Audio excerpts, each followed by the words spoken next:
everyone. Welcome back to this week's episode of Journey Forward with Jory Rose. So, if you've been listening since the relaunch, you know that each month has a theme. And the month of May is all about slow down, you move too fast. It's all about setting the foundation for a meditation and a mindfulness practice. And more importantly, why this matters. It matters because we're missing so much of our life. We're stuck in our heads. We're distracted. We're overwhelmed. We're not present. We're externalizing our happiness. Our mind is full of so many thoughts. We don't even know what to begin to do with. And what is it impacting?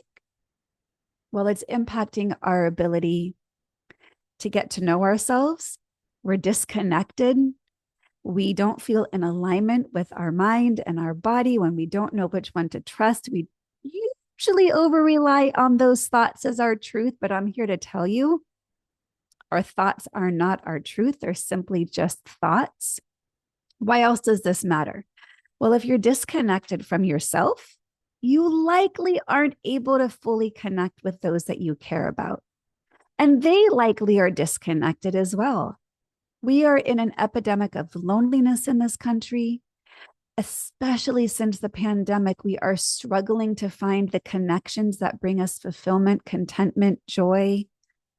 But as I work with more and more people, what I recognize is it's so hard to find that connection and fulfillment with others when we don't know how to be connected within ourselves. And you know what? It's not your fault. We are not raised in a society and culture which fosters these tools, which fosters this awareness, which supports these practices. So it's a conscious effort to fight an uphill battle, to be able to learn new ways of moving through the world in a way that serves us. And if you're part of the Journey Forward podcast community, then you get deeper access into these tools through the meditations, the handouts, the live training each month. If that's something you're wanting more of, check out the link in the show notes, as it will give you all the information about the community. And it is growing, and my heart is so fulfilled to see women who are seeking greater community of like-minded women who are on a journey to grow, to heal, to transform in the areas that they never thought possible. How do I know it to be true? Because I've done this transformation. I am in a journey of growth and healing and transforming the past 15 years, the past 47 years, really deeply the past 2.5 years. I am your very humble guide on this journey because I've practiced and been taught an immense amount of tools that unless someone teaches us, we simply just don't know. So if this is speaking to you, if you're like, yes, I need to make a change in my life, but I don't know where to begin. Well, it begins with the awareness that something's not working. And if you listen to last week's episode, that was all about how we tend to externalize our happiness.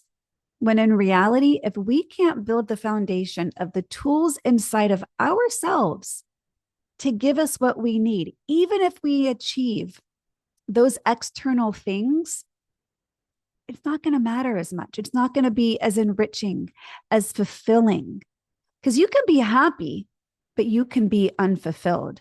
And in fact, I experienced that. That was one of my big wake-up calls in my early 30s. I had everything I ever wanted, but something wasn't right. And I kept thinking I was basing my happiness and fulfillment on these external things. And when I achieved all of those and I wasn't content, I was like, oh shit, it's me. I'm not content. I didn't know who I was. I was going through the motions of my life, chasing what I thought was going to be the next thing to give me that happiness and fulfillment.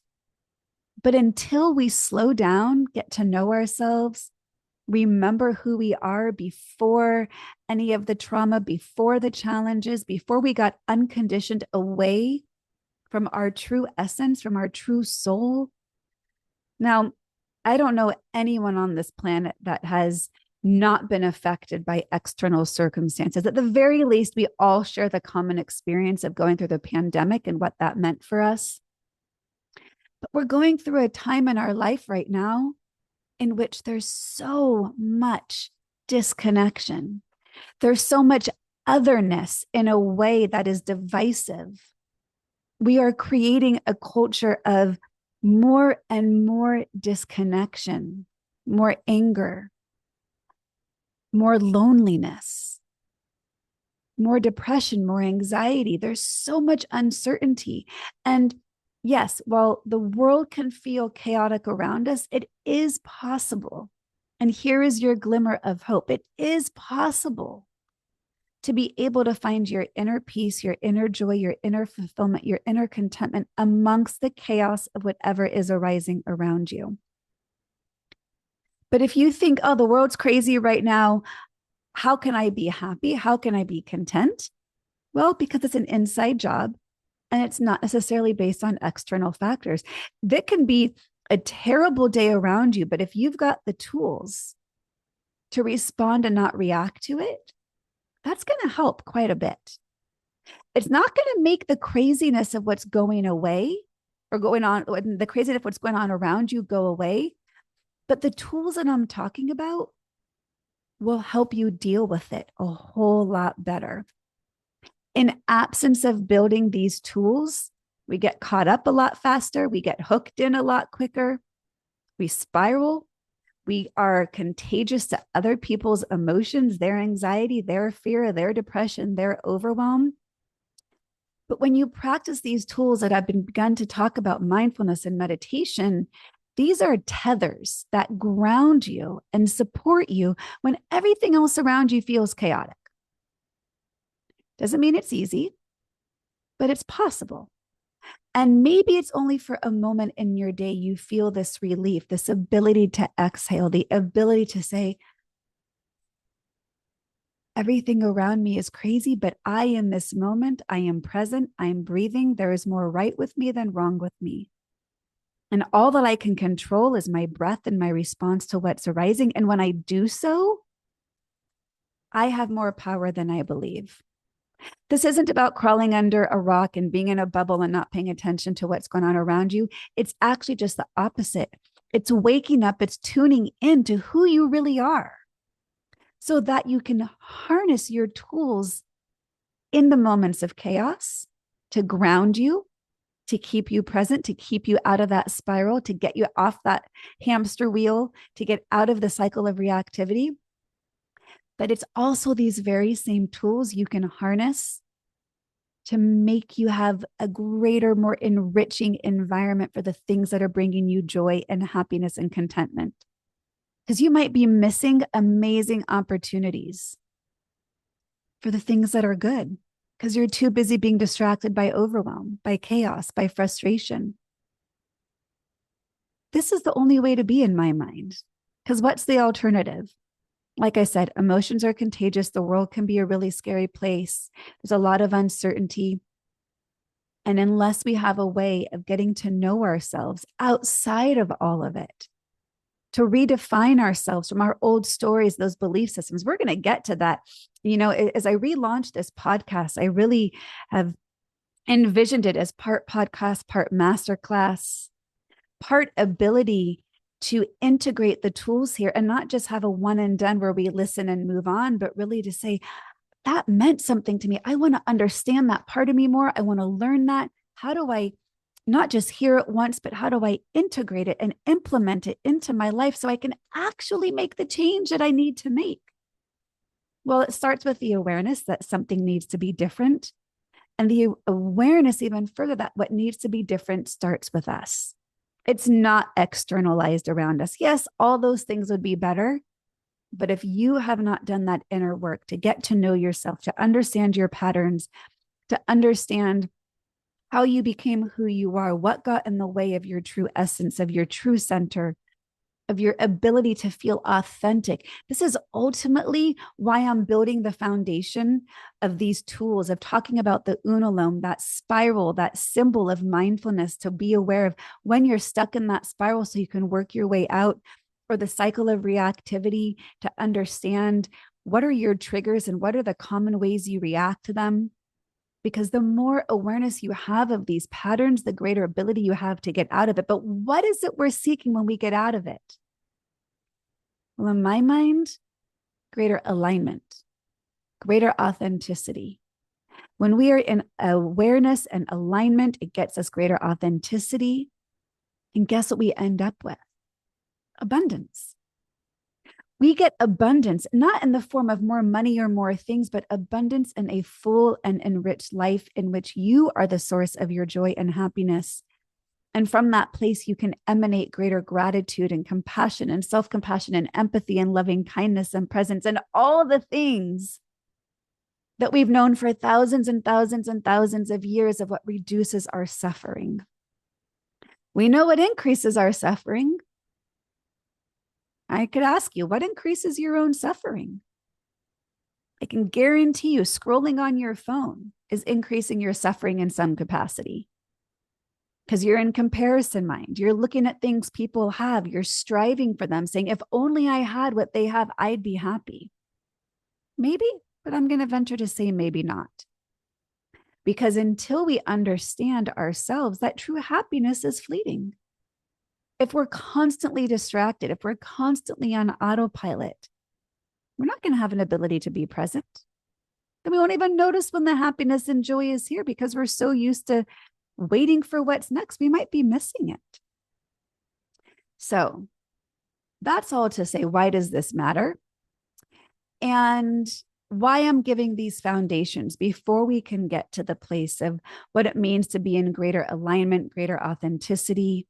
We've got to understand our own patterns, because until we know what our patterns are, how are we going to know what it is that we need to work on?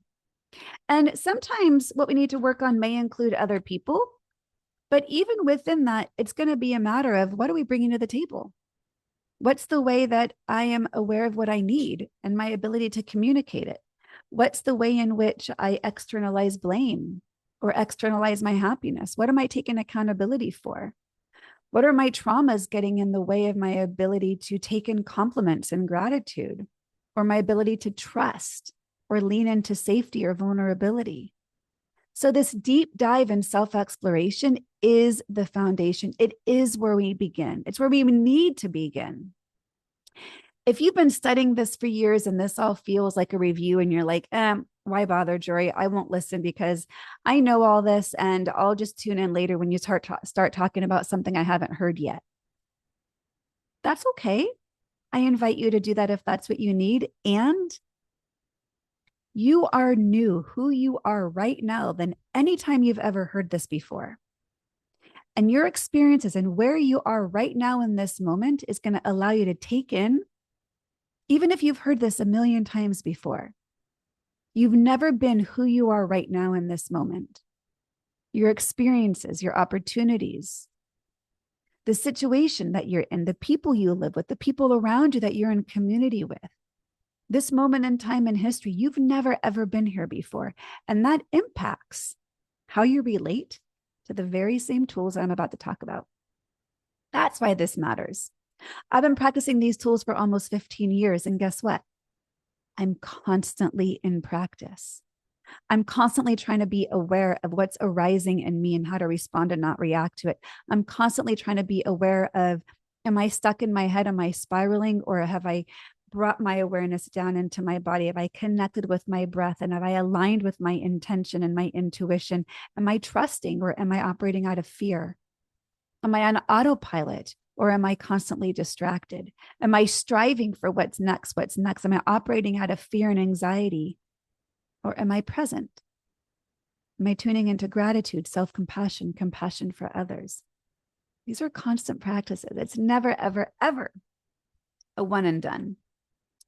So one of my favorite images that I saw floating around when I was first beginning to learn about mindfulness and meditation, it was a picture of a man. It was a cartoon image. Picture of a man standing next to a dog. And standing in front of them was a tree, a very simple drawing. And the man had a thought bubble kind of, a little cartoon thought bubble around his head. And in that thought bubble was everything that was in his mind. And the dog also had a thought bubble. And in the dog's thought bubble was the tree in front of him. And the question on this was mindful, as in one word, one L, mindful, or mindful, two words with two L's. So mindful is being present and aware, or is your mind full of distraction, full of thoughts, full of things that do not serve you, full of things that are not in this present moment? So I invite you to tune in throughout your day and ask yourself, am I being mindful or is my mind full? And if it's full, what is it full of? And if it's full, how is it serving me? And to what extent am I giving it energy, time, and focus? And how is that impacting me? Is that taking me out of the conversation I'm in? Is that getting me caught up in fear and anxiety about the unknown?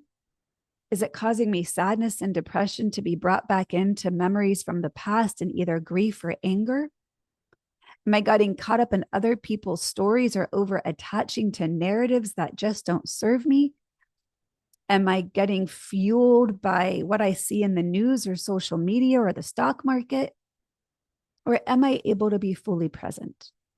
Now, if you listen to last week's episode, I talked about the story of the Buddha and what he discovered in his journey to find greater peace and enlightenment. And at the root of it, the answer of lasting peace and happiness is being in the present moment. As long as you're breathing right now, right here, there's more right with you than wrong with you. That doesn't mean to say that you can hate the moment you're in, but you can make it a lot worse by resisting and fighting the moment you're in. And if your mind is full of distraction and overwhelm and chaos, that's going to make it a lot harder to get through the already difficult moment. But if you're being mindful and you breathe and you're being present, no matter how discomfortable is not even a word, how uncomfortable it is and how much discomfort you're in, you'll be able to get through with a little bit more ease. So I want to spend the rest of our time this episode in talking about mindfulness practice, what it is that it even means to be practicing mindfulness, and some of the ways that you can begin to be more aware of your own attention of your mind. So I define mindfulness in a variety of ways. It's living with greater awareness, attention, and intention. What do we want to be aware of? Well, whatever's happening in this moment, my thoughts, my emotions, my sensations, the distractions around me, that's all that's happening inside of me and all that's going on around me. What do I want to pay attention to? How do I normally respond or react to whatever's arising in this present moment? What's my mindset? What are my patterns? What are my reactions? Think back to the cycle of reactivity or the spiral of the unalome. And living with greater intention. What do I mean by that? Knowing why you're doing what you're doing. So I invite you right now in this moment just to pause. What are you aware of?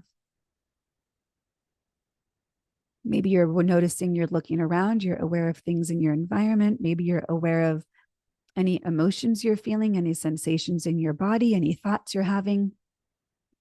What do you normally do when you're aware of those things? Push them away, push them down, over-attach to them, cling to them, make too much out of it, tell a story about it, tell others about it, get caught up in it. Just notice without judgment. And then come back to your intention.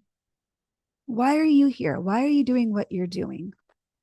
I often talk about, and we'll go into deeper some other time, that when living with intention, it's really helpful to be values driven, to understand what are the beliefs of or what's important to us that drive our behaviors and our actions. If you understand your values, then You're knowing why you're doing what you're doing. You're going to operate from a place of alignment. You generally feel good about yourself when you're operating from a place of alignment. You generally don't feel good when you feel unaligned, but unless you know what makes you aligned, it's harder to get there. So more meanings of what it means to be mindful, being in the present moment. Okay, well, if we're not in the present moment, where are we? Well, we know from research that our minds wander at least 50% of the time. Where do they go? Well, the past, where we ruminate, the future, where we get worried about the unknown, uncertainty, distractions, our phone, politics, climate change. Our minds go a gazillion places. In fact, the Harvard study, I think, was in 2011 that said our minds wander at least 50% of the time. I don't know. My anecdotal evidence with clients and my own self, I think it's more than 50%. I mean, right now, as I'm talking, whether you're listening to the audio or you're watching the video, at least half of you, your mind has wandered off somewhere. So no judgment, just simply invite it back. But being in the present moment is way easier said than done. Okay, so what else does it mean to be mindful? It means to practice not having judgment. This is a really, really tricky one because, like, one of the official definitions of mindfulness is being aware in the present moment without judgment. So I don't know about you, but I'm someone who has judgments. That doesn't make me a bad person. It makes me human. So if the definition of something is to not have judgments and we experience judgment, then it can be easy to think, I can't practice this.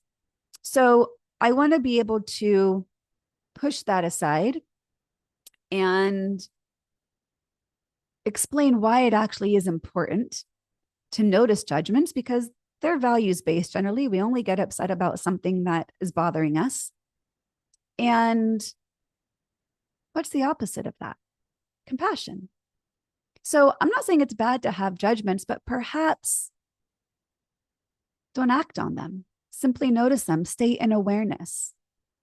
So to act in compassion, to have a compassionate mindset, this is something that we want to be more inclined to practice more of. Gratitude. Gratitude is a beautiful antidote to our negativity bias in our brain. And that's really important because our brain is wired in a way where we focus on the negative. So we're fighting an uphill battle already to look for the good and harness the good and be in the good. Loving kindness practice, wishing well upon others, to those we love, to those we don't love, to ourselves, to everyone in between. Mindfulness is a way of being. So how does it relate to a meditation practice? Well, a meditation practice, as you know, if you've listened to the meditations, meditation is something you do, something you add to your to-do list.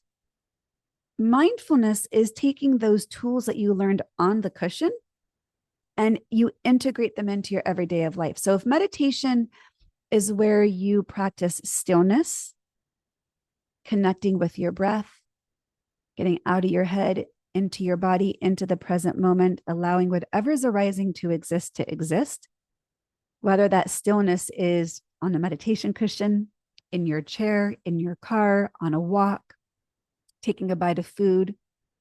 Mindfulness is the integration of that tool into your everyday life, into your interactions, into your reactions, into your practices. Easier said than done, but think of it like building a muscle. So meditation is like going to the gym, doing bicep curls, and mindfulness is having strong muscles to do things in your everyday life that you want to do. I like to look at that in that way because it gives a very visual, that meditation gives the foundation and mindfulness is living in the way of greater awareness. Because if we're not being aware, we're distracted, we're on autopilot, we're missing what's going on around us. So to be mindful is to get off autopilot, to be in the present moment. As I talked about last week, the Buddha learned that being in the present moment is the only place where we find happiness. When we ruminate, we go to depression and sadness and loss. Even if we're ruminating over good things, we're not there anymore. And it can take us out of this moment, making it harder to be in this moment. If only I was back on vacation on that beach, then I'd be happy. But right now I'm here at my desk. So that rumination, even on the good stuff, can be hard. If we're not in the rumination of the past, the fear of the anxiety of the unknown future, that's enough to spiral anybody. It allows us to respond and not react. Mindfulness helps us to let go of what no longer serves us. Those habits and patterns that keep us stuck in those spirals of reactivity. When we get caught up, we're no longer present. When we are aware of our patterns, we have a greater ability to choose how we respond to whatever it is that's arising in front of us. Because otherwise, we tend to sweep under the rug what we don't like. And then guess what? Eventually, we're going to trip over the pile under the rug. That's just what happens. When we're being mindful, we see our thoughts simply just as thoughts, not as our truth. They don't define you. You don't have to believe them. They're just thoughts. Same as our thoughts, our emotions. They don't define us. They're just emotions. They're all part of the human experience. So the key is to allow and accept whatever is emotion that's arising, to be present, to allow it to be here without judging it, pushing it down, judging ourselves for having it. Having more access to our emotions is key to a happier life, key to more authenticity. When we don't deny, resist, or judge what we feel. Now, the key is learning emotional regulation and emotional management. We don't want to just have our emotions spewing all over the place, but to allow ourselves the permission to feel them without judging ourselves for even having them. That's self-compassion. That's kindness. When we can do that for ourselves, we have a greater ability of doing that for others. Think of a parent with a sad kid. You want to make them feel better, but you got to honor what they're feeling sad about. If you just tell them, don't be sad and dismiss their emotion, what does that teach them? That sadness is something bad that I can't feel. But if we can give them permission to say, I get it. I see why you're sad. That makes sense to me. Now, the question is, what do I do with the sadness? But until we allow and accept it, then what can we do with it? Because we're conditioned to not feel what's uncomfortable. We're conditioned to feel good, to push away what we don't like. When we're being mindful, we get to relate differently to our present moment experience. We truly get to respond and not react. There's a great Viktor Frankl quote. If you don't know who Viktor Frankl is, he's a Holocaust survivor of Auschwitz. And he wrote an amazing book called Man's Search for Meaning. And I may not get it exact, but the quote is, between stimulus and response, there is space. And in that space lies freedom. Think about that. Between stimulus and response, there is space. And in between that space lies freedom. When you recognize that that pause is a mindful moment, think about that point on the unalome I talked about weeks ago, where you can choose to go back into the spiral or work your way out of it. That pause changes everything. It gets us from being in the cycle of reactivity to in our responses, from being on autopilot to being consciously aware of how we're choosing to live our life. When we're being more mindful, we actually have increase in focus and attention because we're not so distracted. And when we are distracted, we notice that we're distracted and we have the ability to bring our minds back to the here and now. We have a greater ability to accept what we don't like because we're not fighting it.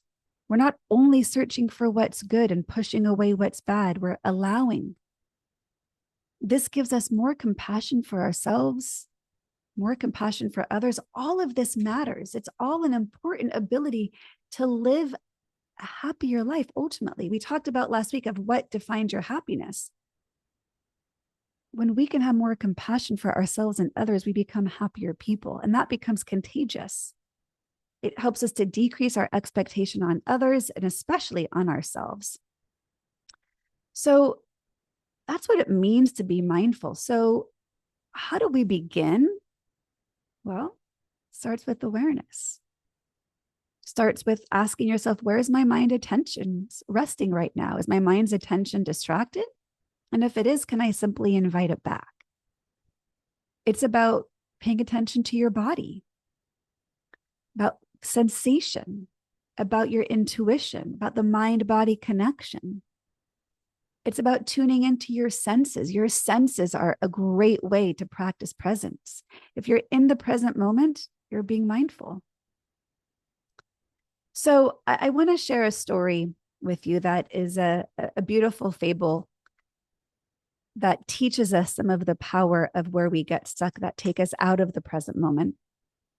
So this is a Zen story of two monks. There's an older monk and a younger who was just learning the way of the monastic life. And the elder is teaching, we don't talk to women, we don't touch women, how we stay in silence.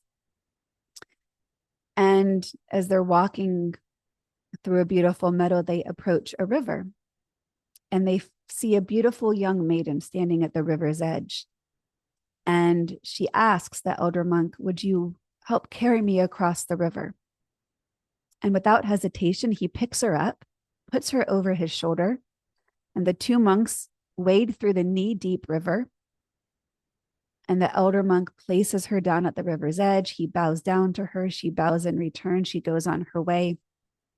And in confusion, the younger monk turns to the elder one and says, "Elder, I don't understand. You just were telling me that we don't touch and talk to women. And yet you just picked her up. Why did you do that? That goes against everything you just taught me." And the elder says to him, "I placed her down at the river's edge. You're still carrying her." So what does this little fable teach us? That when we get stuck and we ruminate, it causes us more suffering. When we can just simply be present and allow what's here in this moment to exist, and we don't hold on to what's heavy, we're not weighed down by its burden. Now, that's not to go on to say, be disrespectful, don't honor, rules and regulations. That's not to say we can just allow us to run amok. But when we recognize the things that we are holding that's causing us greater suffering, those thoughts, those experiences, those emotions, the anger from the past, the people who have wronged us, that weighs us down, preventing us from being fully present and therefore content, happy, aligned. So you can see in all the things that we're building upon each week, especially if you're in the podcast community, how all this goes together and importantly, why it matters. So I've got plenty of more stories like that fable that I'd love to share, but I'll leave that one with you for today. And I invite you to consider, what are you still carrying that's no longer serving you? What are you holding that's weighing you down or holding you back or for preventing you from being present? Can you tune into that thing that you're like, if only this person apologized, if only this person did what I needed or asked, what would happen if you set it down? What would that do to your own energy? What would that do for your ability to be present? For your ability to practice compassion? All the things that we just talked about what it means to be mindful. So this is the invitation today. There's two actually invitations. As one is, what are you holding that's still heavy? Just like the way that the younger monk was burdened by the elder monk helping that woman across the river. But also I invite you to consider that image of the thought bubble in your mind. Is in your mind what's just right in front of you? Or is it full of distraction, taking you out of the beautiful scene that is in front of you? Because if you are full of distraction and you're carrying what's heavy, then it's going to be hard to get to the place where you want to be in your life. And you're here, I'm guessing, because there's something in your life that you'd like to change and you're not really sure how, or maybe you haven't even identified what it is yet. But when you have that awareness, only then can you begin that path forward. So if this resonated with you, it would be so meaningful to me if you gave the podcast a rating, a review, if you shared it. And if you want to delve in further and say, okay, but this is great, but how do I do that? I invite you to join the podcast community. Again, the link is in the show notes. This is where you'll get access to all the insights and how you can become a part of this growing community of like-minded women who are seeking insights, who are seeking community to build that foundation of tools to grow, to change, to heal. It's a journey. It is our journey forward, and I'm so happy to be walking this path with you. Thank you so much for tuning in today.